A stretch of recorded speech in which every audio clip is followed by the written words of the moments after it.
ఈ రాష్ట్రంలో 2024లో నూతన ప్రభుత్వం ఏర్పాటైన తర్వాత ఈ ప్రభుత్వం ఈ రాష్ట్ర ప్రజలకి అనేక హామీలు ఇవ్వటం జరిగింది. అయితే ఈ ప్రభుత్వం అధికారంలోకి వచ్చిన తర్వాత ఈ హామీలను నెరవేర్చడంలో పూర్తిగా విఫలమవటమే కాకుండా రెడ్ బుక్ రాజ్యాంగం అన్న పేరుతో వైఎస్ఆర్ కాంగ్రెస్ పార్టీ శ్రేణులపైన, వైఎస్ఆర్ కాంగ్రెస్ పార్టీ నాయకులపైన విచక్షణారహితంగా దాడి చేస్తూ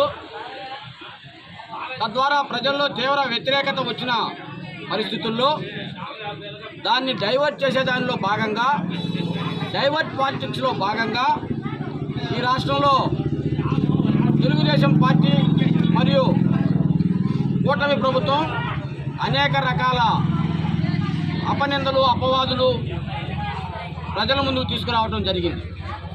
దానిలో భాగంగా సాక్షాత్తు ఏడుకొండలవాడు తిరుమల తిరుపతి దేవస్థానం ప్రసాదమైనటువంటి లడ్డులో కల్తీ జరిగింది.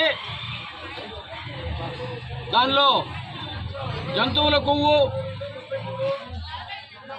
చేపల కొవ్వు కల్తీ చేశారు వైఎస్ఆర్ కాంగ్రెస్ పార్టీ వాళ్ళు అని చెప్పి ఈ కూటమి ప్రభుత్వం ప్రజలను తప్పుదారి పట్టించడం జరిగింది. ఈ ప్రజలను తప్పుదారి పట్టించడంలో భాగంగా ఈ రాష్ట్ర ప్రజలనే కాకుండా యావత్ ప్రపంచంలో ఉన్న హిందువుల మనోభావాలు దెబ్బతినే విధంగా ఈ నాయకులు మాట్లాడటం జరిగింది. అయితే నిజాయితీకి మారుపేరు అయినటువంటి మా నాయకుడు జగన్మోహన్ రెడ్డి గారు ఆనాడే చెప్పడం జరిగింది. దీనిపైన సిబిఐ దర్యాప్తు జరిపించండి, నిజానిజాలు తెరచండి, ప్రజల మనోభావాలు దెబ్బతినకుండా చూడండి అని చెప్పి ఆ రోజు చెప్తే సుప్రీంకోర్టు దీన్ని సిబిఐకి అప్పగించడం, సిబిఐ చేత విచారణ చేయించడం మన అందరికీ తెలిసిన విషయమే. సిబిఐ విచారణ చేసి దీంట్లో నిగ్గు తేల్చింది ఏందయ్యా అంటే ఎక్కడా కూడా జంతువుల కొవ్వు కానీ, చేప నూనె కానీ, పందుల కొవ్వు కానీ వాడలేదు, ఎటువంటి కల్తీ జరగలేదు అని చెప్పి ఈరోజు తేల్చడం జరిగింది.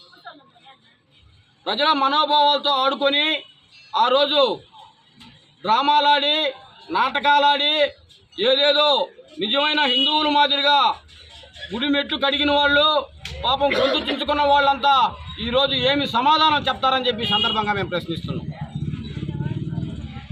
ఇంతమంది హిందువుల మనోభావాలు దెబ్బతీసి వెంకటేశ్వర స్వామిని సాక్షాత్తు వెంకటేశ్వర స్వామిని సైతం రాజకీయాల్లోకి లాగిన వీళ్ళకి వెంకటేశ్వర స్వామి సరైన గుణపాఠం చెప్తాడని చెప్పి ఈ సందర్భంగా తెలియజేస్తున్నాం.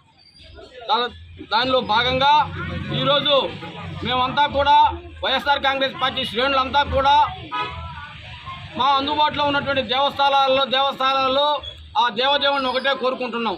నాయనా, ఈ రాజకీయాల్లో భగవంతుని కూడా వాడుకుంటున్నారు, వాళ్ళ మనసు మార్చు, రాజకీయాలకి భగవంతుడికి ముడిపెడుతున్నారు, హిందువుల మనోభావాలు దెబ్బతీస్తున్నారు, భక్తుల మనోభావాలు దెబ్బతీస్తున్నారు.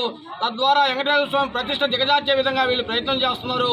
వీళ్ళ మనసు మార్చండి, వీళ్ళకి మంచి హృదయం కల్పించండి, మంచి బుద్ధి కల్పించండి అని చెప్పి కోరుకుంటూ ఈరోజు భోగోల్లోని విజయ గణపతి ఆలయంలో ఈ పూజలు నిర్వహించడం జరిగింది.